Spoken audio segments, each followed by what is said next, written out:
Assalamualaikum warahmatullahi wabarakatuh. Jumpa lagi kita pada video kali ini. Kali ini kita akan melanjutkan membaca buku Tambo Alam Minangkabau yang ditulis oleh Ibrahim Natuak Sanggono Dirajo. Kali ini kita akan membaca tentang batasan nagari di Minangkabau. Bagaimana batasan-batasan yang dibuat semasa dahulunya. Tidak berlama-lama, langsung saja kita bacakan. Batasan nagari. Batas nagari ditentukan oleh batas-batas alam seperti sungai, bukit, hutan, dan lain-lainnya. Rakyat dari sebuah nagari merupakan penduduk yang berada dalam ruang lingkup nagari tersebut dengan batas-batas tertentu. Mengenai batas teritorial nagari ini dikatakan juga dalam adat sawah dibari bapa matang, ladang babintala, padang dibari baligundi, rimbo baanjiluang. Bintala merupakan batas antara ladang seseorang dengan orang lain, dan batas ini ditandai dengan tumbuhan-tumbuhan hidup sebagai pagaran. Linggundi, sejenis pohon lontar yang mudah hidup di padang tempat pengembalaan. Anjiluang, jenis kayu hutan yang mudah kelihatan dari jauh pada musim berbunga. Batas-batas nagari berdasarkan kepada alam yang kemungkinan tidak banyak mengalami perubahan, menghindarkan persengketaan antara satu nagari dengan nagari lain. Batas alam ini seperti berupa bukit, sungai, gunung, dan lain-lainnya. Namun demikian, kemungkinan ada kalanya terjadi perselisihan antara satu nagari dengan nagari lainnya, bila batas-batas nagari hanya ditandai dengan pohon-pohon seperti anjiluang yang bisa mati. Luas wilayah nagari sama dengan tanah ulayat dari suku-suku yang mendirikan nagari ditambah dengan daerah-daerah sekitarnya atau daerah kantong, yaitu tanah-tanah yang terletak antara masing-masing ulayat suku. Batas-batas antara satu nagari dengan nagari lainnya didudukkan secara musyawarah oleh nenek mamak masing-masing pada masa dahulu. Dengan demikian, kemungkinan terjadi silang sengketa yang akan timbul kecil sekali. Jadi pada saat sekarang ini masih banyak kita jumpai juga sebagai batas-batas. Kalau di kampung saya, batas ladang ditanami dengan anjiluang, atau ada juga daerah yang ditanami pohon pinang sebagai batas nagari.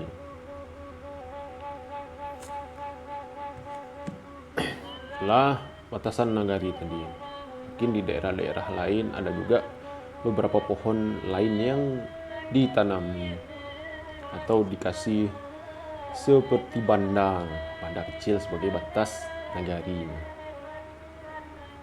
Selanjutnya kita bacakan tentang, setelah kita baca tentang batasan nagari, kita masuk ke Sumarak Nagari. Apa yang dimaksud dengan Sumarak Nagari dalam buku Tambo ini, dan apa yang menjadi unsur-unsur nagari itu menjadi sumarak. Langsung kita lanjutkan. Sumarak nagari ialah unsur-unsur yang menunjang bahwa nagari itu aman, makmur, dan jaya.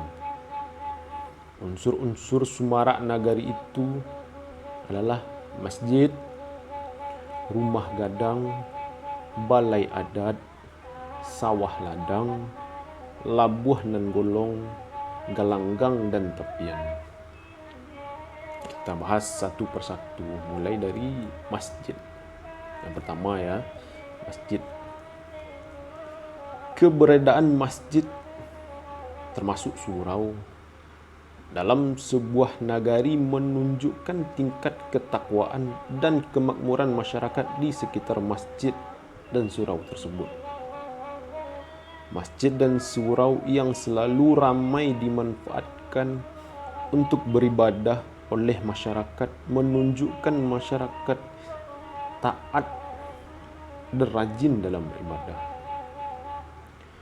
Masyarakat yang taat dan rajin beribadah tentu menjauhi kemungkaran, kejahatan, dan kemaksiatan. Kalau kemungkaran, kejahatan, dan kemaksiatan jauh, tentu lingkungan itu menjadi aman dan damai. Masjid dan surau yang bersih, indah, dan megah tentu karena penghidupan dan perekonomian masyarakatnya cukup sehat dan memadai. Masjid dan surau seperti itu hanya bisa ada karena ada kesadaran dan kesanggupan masyarakatnya untuk menyisihkan sebagian dari rezekinya bagi kepentingan pembangunan dan perawatan serta kegiatan masjid dan surau yang dimaksud. Yang kedua ada unsur rumah gadang. Tingkat keberadaan rumah gadang juga menunjukkan tingkat kemakmuran suatu negari pada umumnya dan kemakmuran kaum yang memiliki rumah gadang itu pada khususnya. Rumah gadang yang dihuni dan terawat dengan baik serta rumah gadang yang selalu difungsikan sebagai tempat acara-acara suka maupun duka serta untuk pertemuan-pertemuan lainnya menunjukkan kekompakan masyarakat berkaum dan berbusana. Hal itu menunjukkan kepemimpinan penghulu ditaati dan dihormati oleh anggota kaumnya. Kemenakan seiyah sekata, saling mendukung dan saling membantu. Keberadaan rumah gadang adalah cerminan kemakmuran penghulu bersama kaum dan kemenakan. Banyak terdapat rumah gadang yang terpelihara dengan baik dalam sebuah negari mencerminkan pula tingkat kemakmuran anak negari tersebut. Yang ketiga ada unsur balai adat. Balai adat yang selalu terawat dengan baik, apalagi berdiri dengan megah, bersih dan selalu ramai dengan acara-acara juga menunjukkan negari tersebut dalam keadaan makmur, rukun dan damai serta penuh kejayaan. Tetapi kalau sebaliknya, balai adat itu tidak terawat, kotor, tandanya jarang sekali dimanfaatkan, dan hal itu menunjukkan nagari dengan penghulunya asik dengan kesendirian masing-masing. Para penghulu sudah kurang peduli dengan nagari dan bahkan juga mungkin kurang peduli dengan kaum dan kemenakannya sendiri. Yang keempat, ada unsur sawah ladang. Sawah dan ladang adalah andalan utama perekonomian rakyat dalam negeri. Dengan demikian, sawah dan ladang menjadi simbol kemakmuran. Nagari akan semarak bila sawah dan ladangnya luas, bila hasilnya pun melimpah. Barangkali ada yang mengatakan bahawa hasil sawah dan ladang tidak selamanya dapat diandalkan untuk kemakmuran, karena anak kemenakan yang akan memakannya selalu berkembang. Sedangkan luas sawah dan ladang itu tetap dan malah mungkin berkurang karena dibangun rumah atau digadaikan. Hal itu benar dan tak dapat dipungkiri. Penambahan lahan sudah tak mungkin lagi karena seluruh rimba sudah berpunya. Seluruh hutan sudah berisi. Orang yang bijak akan mencari jalan lain untuk mengatasinya. Yang kuat dengan tekad, kemauan dan cita-cita pergi merantau. Biarlah yang tinggal untuk orang yang tinggal.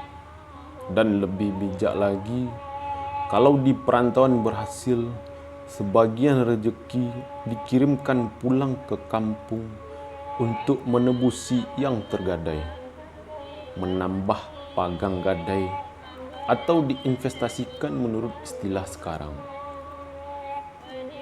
Yang kelima, ada unsur jalan. Ada dua jalan diperlukan dalam sebuah nagari, yaitu labuh nan golong dan jalan nan pasar.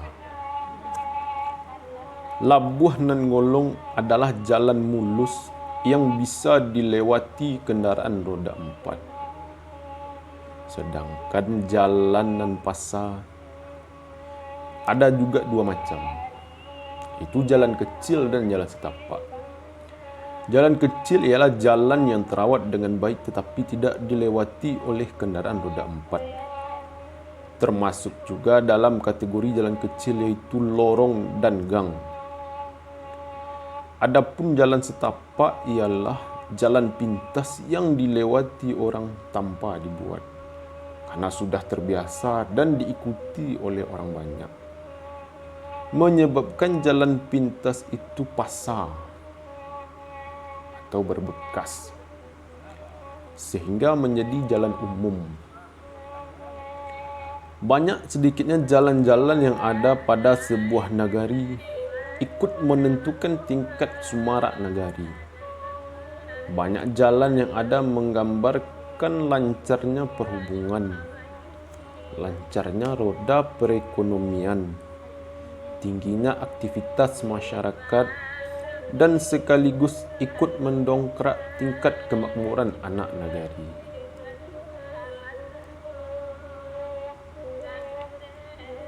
Yang keenam, ada unsur galanggang pamedanan. Galanggang akan ikut menjadi semarak nagari jika gelanggang itu menggambarkan tingkat kemakmuran anak nagari.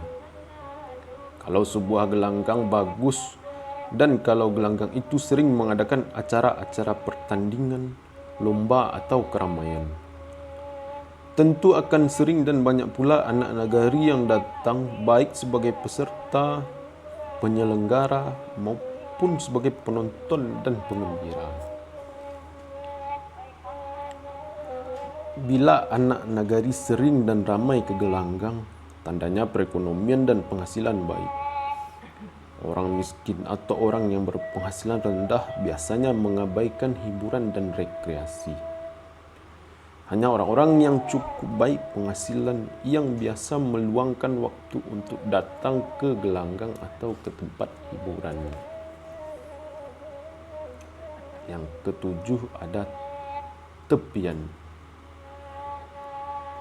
Tingkat keindahan sebuah tepian juga ikut menunjukkan tingkat kemakmuran sebuah nagari. Paling tidak masyarakat di sekitar tepian itu. Tepian yang baik tidak hanya sekedar pelepas hajat, mandi, cuci dan kakus saja, tetapi akan lebih menyenangkan kalau memberikan kemudahan jika dipakai serta mempunyai daya tarik tersendiri. Kemudahan, kepraktisan, dan daya tarik sebuah tepian hanya akan didapat kalau tepian itu dibuat sedemikian rupa dengan memperhatikan kebutuhan-kebutuhan serta nilai-nilai keindahan. Tidak hanya sekedar apa adanya secara alami. Umpamanya, sebuah tepian mempunyai beberapa batu cucian yang layah dan lebar. Ada tempat buang air. Ada bagian yang dalam dan dangkal. ada jalan naik turun yang baik, memiliki gantungan pakaian, memiliki tempat solat dan sebagainya, yang kita sebut sebagai fasilitas umum. Tepian yang baik adalah prakarsa dari masyarakat pemakainya, terutama yang muda-muda. Kata pepatah, rancak tapian dek na mudo. Tepian yang tidak terurus menunjukkan orang-orang yang memakainya terlalu sibuk dengan kesulitan hidupnya masing-masing, asik memikirkan dirinya sendiri. Itulah unsur-unsur dari Semarak Nagari. Ada 7 unsur: masjid, balai adat, ada rumah gadang, ada gelanggang, ada jalan, ada tepian. Berikutnya kita setelah Semarak Nagari, kita lanjutkan dengan kebesaran nagari. Apa yang jadi kebesaran dari sebuah nagari? Langsung saja kita bacakan. Kebesaran sebuah nagari terletak pada popularitas nagari tersebut yang didukung oleh alam, usaha atau kegiatan dan kebiasaan anak nagari. Kebesaran nagari itu tumbuh karena adanya ciri khas dan kelebihan-kelebihan yang dimiliki negari tersebut dibandingkan dengan negari-negari lainnya. Kebesaran dan popularitas nagari akan tumbuh dengan cara basawah baladang, baitiak ayam, bakabau bakambing, anak bakamaнаkan, bakorong bakampuang, babalai bamusaji, bacupak bagantang, baadat balimbago, bagalanggang bapa nyabuangan, batapian tampek mandi. Sumber-sumber kebesaran nagari tersebut akan dapat menghasilkan popularitas bila didukung oleh usaha-usaha yang baik yang tak terlepas dari kualitas dan kuantitas sumber daya alam dengan semangat, kemauan dan kemampuan sumber daya manusianya. Kebesaran nagari akan tumbuh berupa simbol-simbol yang mempunyai daya tarik pihak luar dengan sebutan-sebutan atau julukan yang diberikan kepada nagari. Kebesaran-kebesaran nagari yang dihasilkan oleh kegiatan-kegiatan yang disebutkan di atas meliputi bidang-bidang adat istiadat, ritual agama, usaha pertanian, nelayan, kerajinan, makanan, gelanggang, dan olahraga, tingkah laku orang-orang, kesenian, dan lain-lain. Itulah yang menjadi kebesaran dari sebuah nagari, atau yang menjadi ciri khas dari sebuah nagari tersebut. Contoh, ada Pariangan terkenal dengan alamnya. Maka Pariangan pernah menjadi desa terindah di dunia. Atau kita kenal di Nagari Pandai Sike, terkenal dengan tenunan antik atau songket Pandai Sike. Tidak hanya itu, di Pandai Sike juga dikenal ukiran khas Pandai Sike yang pernah dijadikan lembaran uang 5.000 songketnya. Itulah kita baca. Pertama ada tentang batasan nagari. Yang kedua ada tentang Semarak Nagari. Yang ketiga ada tentang kebesaran nagari. Itulah kita baca buku Tambo Alam Minangkabau ini. Mudah-mudahan bermanfaat. Kita lanjutkan pada video berikutnya. Assalamualaikum warahmatullahi wabarakatuh.